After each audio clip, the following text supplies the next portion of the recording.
ছেলেটির নাম Parvez. Asia premium ইউনিভার্সিটিতে ইঞ্জিনিয়ারিং লাইনে পড়াশোনা করত।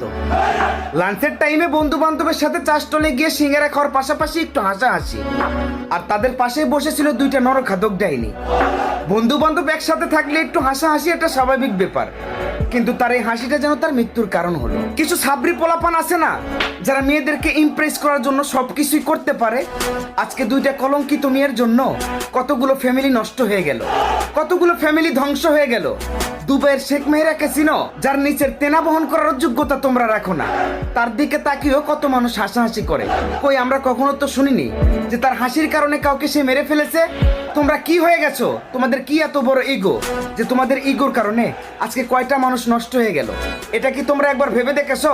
এখন আমি মেয়েদের নিয়ে কিছু বললে এই ভিডিওর কমেন্ট বক্সে আমার কিছু মা বোনেরা এসে উল্টা পাল্টা কমেন্ট করবে। আসলে কিছু অংশ মেয়েদের জন্য পুরো মেয়ে জাতির আজ হচ্ছে কলঙ্ক। ধর্ষণকারীরা কোথায় গেছে? সব ধর্ষণকারীদেরকে খবর দে, রাস্তার উপরে ফেলাই ওই দুই নারীকে গণধর্ষণ কর, আর এটাই হচ্ছে ওদের শাস্তি।